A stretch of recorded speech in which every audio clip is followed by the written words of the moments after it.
The council chamber of Shadowcrest Palace had never been so silent.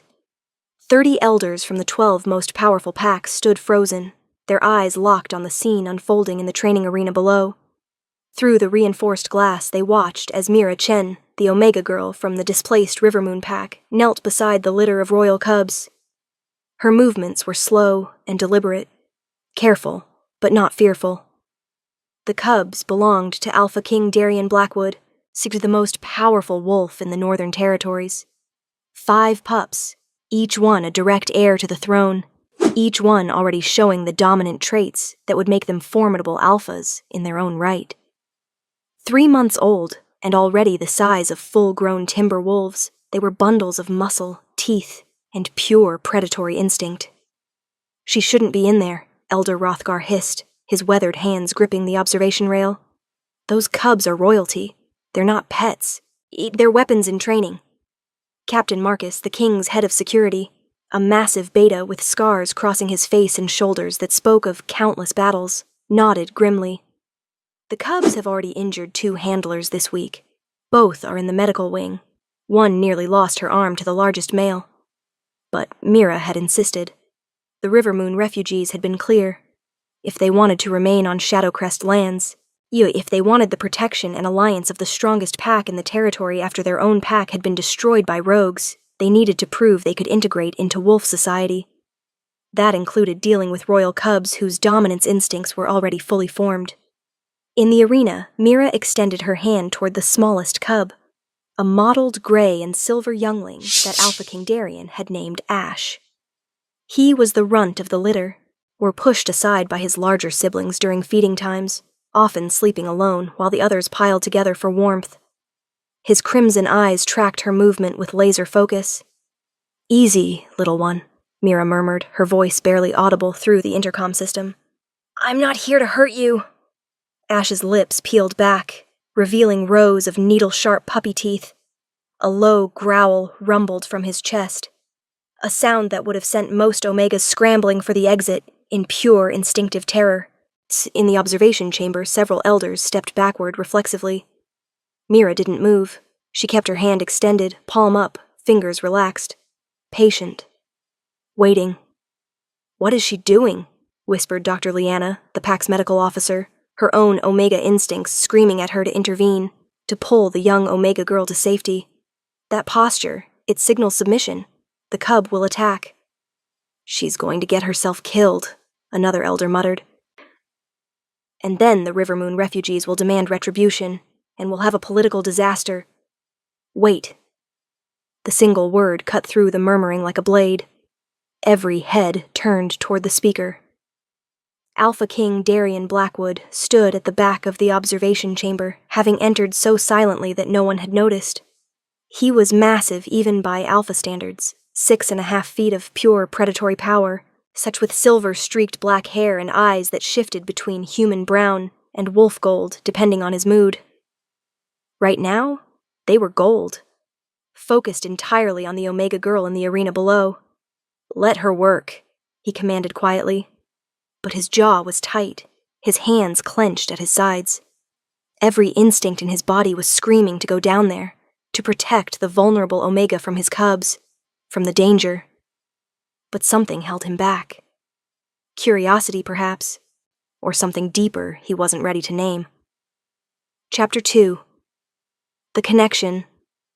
In the arena, Ash didn't attack. Not immediately. He crept forward one massive paw at a time, his movements cautious. His nostrils flared, sampling Mira's scent. The chamber's environmental systems carried the smell to the observation deck sensors. Adrenaline, yes, but also something else. Something the monitoring equipment labeled as contentment pheromones. The young Omega girl was calm. Ash sniffed Mira's fingers, his wet nose cold against her skin. Then, in a movement so fast it was almost invisible, he lunged forward and clamped his jaws around her sleeve. The observation chamber erupted into chaos. "Security team, deploy!" Captain Marcus barked into his communicator. "No, wait." Darian's voice carried absolute authority. "Look at her." Everyone froze again, their attention snapping back to the arena. Mira hadn't screamed.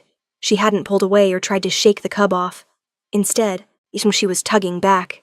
Not hard, not aggressively, but with steady, playful resistance. Her face broke into a wide smile, and she made a sound that was half laugh, half gentle growl. "What is she doing?" Elder Rothgar whispered, confused and fascinated despite himself. "She's playing," Darian said softly, and something in his chest tightened as he watched. "She's teaching him that she's not prey, but she's also not a threat. She's showing him she can be trusted."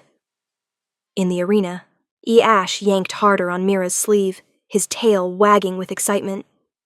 Mira tugged back, letting him pull her slightly off balance before resisting again. The cub's growl shifted in pitch, less threatening, more joyful. The other cubs noticed. One by one, they abandoned their positions around the arena and padded toward Mira. Soon, all 5 were engaged in the game, each trying to grab a piece of her clothing or the equipment harness she wore. Mira laughed, a genuine, a joyful sound that echoed through the intercom and somehow filled the entire observation chamber with warmth. She released Ash's prize and immediately grabbed at another cub's paw, initiating a gentle wrestling match. The cubs responded with enthusiasm, their earlier aggression transforming into something that looked almost like fun. "Impossible," Captain Marcus breathed. "Those cubs put 2 trained handlers in the medical wing. Yes, and this Omega girl is playing with them." "Not impossible," Darian said quietly, his eyes never leaving Mira. "Look at how she moves. She never presents her throat, never fully exposes her vital organs, but she also never shows fear. She acknowledges their strength without submitting to it." He paused, something shifting in his expression. "She treats them like what they are. Children who need guidance, not monsters to be controlled." Elder Rothgar studied his Alpha King with shrewd eyes. "You sound impressed, Your Majesty." Darian didn't respond, but his hands had relaxed at his sides, and his eyes had shifted back to brown. Human. Soft. Below, Mira had shifted tactics. She'd retrieved a length of rope from her equipment belt and was dragging it across the floor in erratic patterns. Instantly, all 5 cubs gave chase, pouncing and tumbling over each other in their eagerness to catch the prey. Their play growls filled the arena, but there was no real violence in it. Just the exuberant energy of young predators learning to hunt, guided by someone who understood how to channel that energy safely. "How long has she been studying wolf behavior?" Dr. Liana asked, her earlier fear replaced by professional curiosity. "She hasn't," Captain Marcus admitted, checking his datapad. "Her file says she was an Omega caretaker in the River Moon Pack nursery before the rogue attack. She helped raise pups.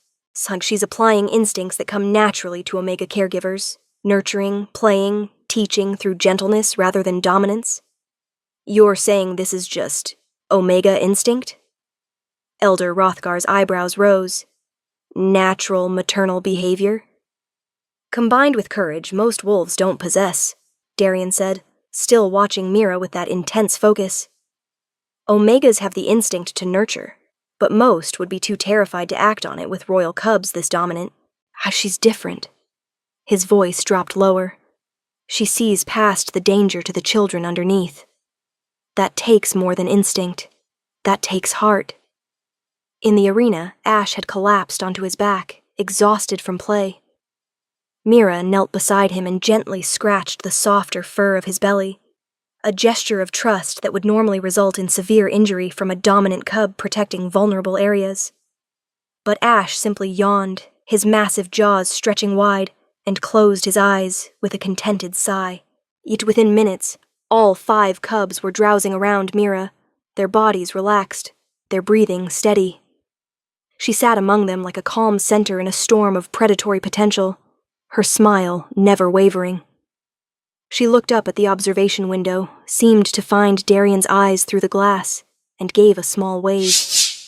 Ash, still drowsy, maintained his grip on her now tattered sleeve, not in aggression, but in contentment. Something in Darian's chest cracked open. Through Chapter 3. The Aftermath. When Mira finally emerged from the arena 2 hours later, she found Alpha King Darian waiting for her in the corridor outside. Alone. She stopped short, suddenly very aware that she was covered in cub fur. Her clothes were shredded, and she probably smelled like a combination of puppy breath and arena dirt. Not exactly how one wanted to appear before the most powerful alpha in 3 territories. "Your Majesty," she said, and bowing her head in the traditional sign of Omega respect, deeper than before, more formal, the way displaced pack members showed deference to the alpha who'd granted them sanctuary. "Don't," his voice was rough. "Don't bow to me, not after what you just did." Mira looked up, confused. "I was just doing my job, proving the Rivermoon refugees could integrate. You did more than integrate." Darien stepped closer, his enormous frame somehow not intimidating despite his size. "You connected with my cubs in a way that trained wolf handlers couldn't. You saw them as children, not threats. You treated them with respect and playfulness and—" He stopped, swallowed hard. "And love. They're easy to love," Mira said softly. "Especially Ash. He's so sweet, so gentle despite all that strength." "He's the runt," Darien said, something vulnerable entering his voice. "The others push him aside. I've been worried about him. Worried he wouldn't develop the dominance instincts he needs to survive in a royal pack." "He doesn't need to be dominant to survive," Mira said, and there was steel beneath her gentle tone. "He needs to be loved, to be seen, to know that being the smallest doesn't make him less valuable." She met Darien's eyes directly, a bold move for an Omega, especially one from a displaced pack with no standing, but she didn't seem to care about protocol. "Strength isn't just about size and aggression, Your Majesty. Sometimes the strongest thing you can do is be gentle, to show vulnerability, to trust." Darien stared at her, and something shifted in his expression. Something that made Mira's breath catch. "You're remarkable," he said quietly. "Do you know that?" "I'm just an Omega who's good with pups," Mira said, trying to deflect the intensity of his gaze. "It's what Omegas do." "You're an Omega who taught my cubs how to play, who showed them that not everything is a dominance challenge, who made them feel safe enough to sleep in your presence." He took another step closer. "Do you have any idea how rare that is? How precious?" Mira's heart hammered. "Your Majesty—" "Darien," he interrupted. "When we're alone, I'm just Darien." "That's not appropriate. Neither is what I'm about to ask you." His hand came up, hovering near her cheek but not quite touching. "Stay. Not just for today. Not just as a Rivermoon refugee proving your pack's worth. Stay in the palace, while work with my cubs, teach them what you know." Mira's breath caught. "Why?" "Because they need you." His voice dropped lower, rougher. "Because in 2 hours you gave them something I've been trying to give them for 3 months. Joy, safety, the freedom to just be children." He paused, and his eyes shifted to that molten gold that meant his wolf was close to the surface. "And because I haven't been able to look away from you since you walked into that arena, yet because watching you smile and laugh and play with my cubs did something to me I can't explain, because my wolf recognized something in you that I'm only just beginning to understand." Mira stared at him, heart racing. "You don't know me. Then let me." His hand finally made contact, cupping her cheek with a gentleness that contradicted his massive size. "Let me get to know the Omega girl who sees monsters as children, who plays with predators and makes them feel safe, who tugs back when they bite and smiles while doing it. The Council will never approve. I'm the Alpha King. The Council approves what I tell them to approve." His thumb stroked her cheekbone. "But I'm not commanding you, Mira. I'm asking, stay. Give me a chance to prove that not all alphas see Omegas as lesser. That some of us are smart enough to recognize when we've found something extraordinary." Mira looked into his eyes. This powerful alpha who was asking instead of demanding. Who was vulnerable instead of dominant. Who was looking at her like she was precious instead of weak. "Okay," she whispered. "I'll stay." Darien's smile was like sunrise, breaking through storm clouds. Chapter 4. The Courtship. The next 3 months transformed both Mira's life and the palace itself. She moved into quarters in the royal wing, close to the cubs' nursery. Every morning, or she'd wake to the sound of small paws scratching at her door. 5 royal cubs who'd decided she was theirs and wouldn't be convinced otherwise. Ash was her constant shadow, following her everywhere, sleeping curled against her legs at night, despite having his own perfectly comfortable den. But the cubs weren't the only ones seeking her out. Darian found excuses to be wherever she was, checking on the cubs' progress, asking her opinion on pack matters, inviting her to walk in the gardens after dinner. The court noticed. Of course they noticed. "The Alpha King is courting an Omega," the whispers went. "A displaced Omega girl at that. She has no pack standing, no family left after the rogues, no proper rank. But she has his cubs' hearts, and perhaps his as well." Mira tried to ignore the gossip, but it was hard when she could smell the disapproval from certain elders, feel the weight of suspicious stares from wolves who thought a refugee Omega had no business catching their king's eye. Until the night Darian invited her to join him for the full moon run. "It's a royal tradition," he explained as they stood on the palace balcony, watching the moon rise. "The Alpha King runs with his mate and cubs under the first full moon of spring." "But you don't have a mate," Mira said carefully. "No," Darian agreed, his eyes finding hers. "But I'd like to run with you anyway, if you'll come." "I'm just an Omega," Mira said softly. "The others will talk. Let them talk." He stepped closer, his hand finding hers. "You understand my cubs better than any wolf in this territory. You've shown them more love in 3 months than most of the court has in their entire lives. So run with us. Let me show you what it means to be part of my pack, part of my life." That night Mira ran through the forest surrounded by wolves, Darian in his massive silver-black form, 5 cubs tumbling and playing around her legs, and a dozen pack members who'd chosen to join their alpha's unorthodox run. She couldn't keep up with their speed, of course. Omegas were built for endurance, not the explosive sprints of alphas and betas. But they slowed for her, circled back when she fell behind, and when she finally collapsed laughing in a moonlit meadow, they piled around her in a heap of warm fur and contentment. Darian shifted back to human form, unconcerned with his nakedness in the way of wolves, and knelt beside her. "Thank you," he said softly, brushing grass from her hair. "For what?" "For showing me what I was missing. For reminding me that strength isn't just about dominance and control. That sometimes the most powerful thing a leader can do is play, to laugh, to let go." He leaned closer, his breath warm against her face. "For making me feel something I thought died with my first mate, something I never thought I'd find again." "Darian," Mira's breath caught. "I'm in love with you," he said simply. "I know it's fast. I know there are 1,000 reasons why this is complicated. But watching you with my cubs, seeing you smile, hearing you laugh, I'm in love with you, Mira Chen, and I want to know if there's any possibility you might feel the same." Mira looked at this Alpha King who'd given her everything.